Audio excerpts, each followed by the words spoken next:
Whether we talk about the different medical courses, they are 10th based paramedical, 12th based paramedical, BSc nursing degree courses, post basic MSc nursing, or the MBBS like degree professional courses. With every passing day or a year, the engagement of students for such courses is increasing, and for the same, the competition is also increasing. Welcome back once again, dear viewers, with another important topic and the update have to be discussed for all of you guys. AIIMS की तरफ से इस update को 27 अप्रैल को ही release कर दिया गया है, बट कुछ कारणवश मैं इस वीडियो को नहीं बना पाई उस टाइम बिजी स्केड्यूल की वजह से. But now I feel I have to make a video and I have to share with all of you. All India Institute of Medical Sciences, जिसको हम एम्स के नाम से शॉर्ट में जानते हैं. यहाँ पर हम बोपी के बारे में नहीं, एम्स के बारे में बात करें इस वीडियो में. और एम्स ने भी बीएससी नर्सिंग के लिए बीएससी पैरामेडिकल और बीएससी पोस्ट बेसिक की एडमिशन नोटिस निकाली है. अब इस एडमिशन नोटिस, जो कि एडमिशन नोटिस 69 है 2022 की, क्या क्या चीजें बताई गई है, किन किन पॉइंट्स को कवर किया गया है, वो सारी चीजें हम वन बाय वन समझते हैं. सबसे पहला क्वेश्चन आता है कि अप्लाई कौन कर सकते हैं एम्स के लिए. सबसे पहले बेसिक रजिस्ट्रेशन होती है. बीएससी नर्सिंग की बेसिक रजिस्ट्रेशन के लिए कौन कौन अप्लाई कर सकता है? ऐसे कैंडिडेट जिन्होंने एक रिकॉग्नाइज्ड बोर्ड या फिर यूनिवर्सिटी से 10+2 पास किया होगा, equivalent subjects of physics, chemistry, English and biology, और उसमें कम से कम उनके 55% मार्क्स होने चाहिए जनरल, ईडब्ल्यूएस और ओबीसी कैटेगरी कैंडिडेट्स के लिए. और वो कैंडिडेट जो एससी या एसटी कैटेगरी से बिलोंग करते हैं, उनके इन सब्जेक्ट्स में कम से कम 50% पास मार्क्स होने चाहिए, तो वो अप्लाई कर सकते हैं for the basic registration of BSc nursing to AIIMS. दूसरा क्वेश्चन है बीएससी पैरामेडिकल 2022 फॉर एम्स के लिए कौन कौन अप्लाई कर सकता है? जो कैंडिडेट जनरल, ईडब्ल्यूएस या ओबीसी कैटेगरी से बिलोंग करते हैं, उनके physics, English, chemistry, biology and mathematics में मिनिमम 50% पास मार्क्स होने चाहिए. और बाकी जो एससी एसटी से आते हैं, उनके कम से कम 45% पास मार्क्स होने चाहिए इन सब्जेक्ट्स में. एम्स ऋषिकेश के लिए BSc in medical radiology and imaging technology candidates के लिए क्या एलिजिबिलिटी है? उन्होंने हायर सेकेंडरी यानी कि 10+2 पास किया होना चाहिए इक्विवेलेंट एग्जामिनेशन के थ्रू एक रिकॉग्नाइज्ड बोर्ड या यूनिवर्सिटी से, जिसमें उनके पास मार्क्स फिजिक्स, केमिस्ट्री या फिर बायोलॉजी में हो, और diploma in medical radiology and imaging technology after completing 12th class या 10+2 सीबीएसई या फिर किसी भी equivalent minimum aggregate marks 50% marks. Third question is कि पोस्ट बेसिक बीएससी नर्सिंग के लिए कौन कौन अप्लाई कर सकता है? पहले तो उसकी 10+2 साइंस सब्जेक्ट्स के साथ क्लियर होनी चाहिए. After that general nursing and midwifery, जिसको जीएनएम बोलते हैं, एक रिकॉग्नाइज्ड एक आईएनसी इंडियन नर्सिंग काउंसिल के साथ जो रजिस्टर्ड हो, वहां से होना चाहिए. और उसकी रजिस्ट्रेशन होनी चाहिए as a nurse, registered nurse या फिर रजिस्टर्ड मिडवाइफ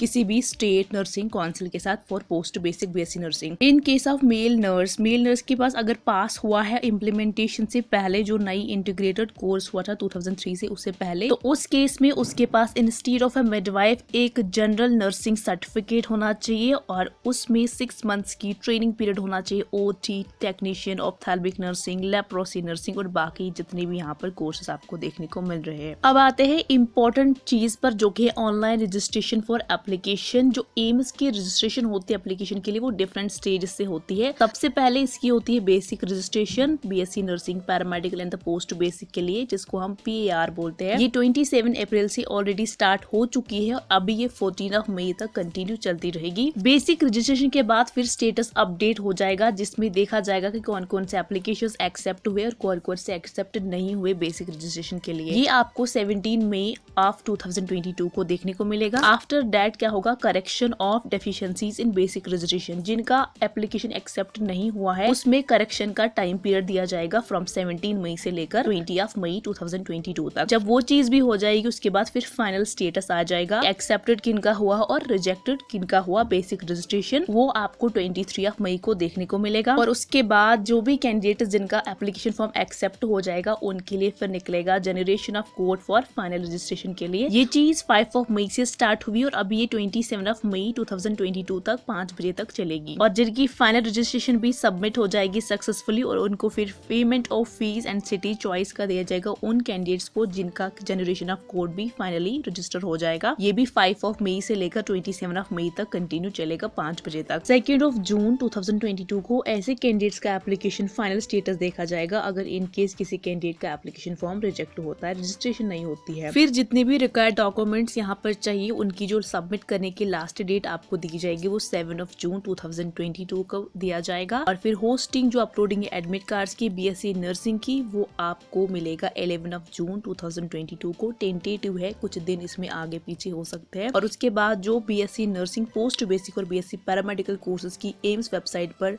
पोस्टिंग अपलोडिंग होगी एडमिट कार्ड्स की, वो 13 जून 2022 को होगी, ये भी टेंटेटिव है। उसके बाद आता है date and timing of examination, जिसमें बीएससी नर्सिंग का 18 जून को रखा गया है और उसके बाद जो बीएससी पैरामेडिकल और पोस्ट बेसिक बीएससी नर्सिंग आता है वो 25 जून को रखा गया है। एम्स का ये जो बीएससी नर्सिंग के लिए एप्लीकेशन फॉर्म है, यहाँ पर भी आपको वही डॉक्यूमेंट्स लगेंगे जो बोपी के बीएससी नर्सिंग के टाइम पर आपने दिए थे, जैसे category certificate, qualifying marks certificate, photo ID और पेमेंट के लिए net banking, credit card, debit card, signature and the thumb impression. एक और इम्पोर्टेंट चीज ये भी है कि इस एप्लीकेशन फॉर्म की फी कितनी है। जो जनरल और ओबीसी के कैटेगरी के कैंडिडेट्स उनके लिए 1500 फी है, SC ST की 1200 है और PWD की कोई भी फी नहीं है, इनको एग्जेम्प्ट किया है फी को पे करने से। ये इंपॉर्टेंट अपडेट थी रिगार्डिंग द एम्स जो BSc nursing post basic and the paramedical के लिए उनके एडमिशन होने हैं। और अगर आप चाहते हैं इस फॉर्म को भी फिल करना तो अभी आपके पास टाइम है, आप इस फॉर्म को भी इजिली फिल कर सकते हो। इसकी जो बेसिक डिटेल्स, इतनी सारी प्रोसेस आते हैं, अगर आपको इनको डिटेल में समझना है please let me know in the comment section. मैं डेफिनेटली फिर इस पर एक अलग से डिटेल वीडियो लेकर आऊंगी।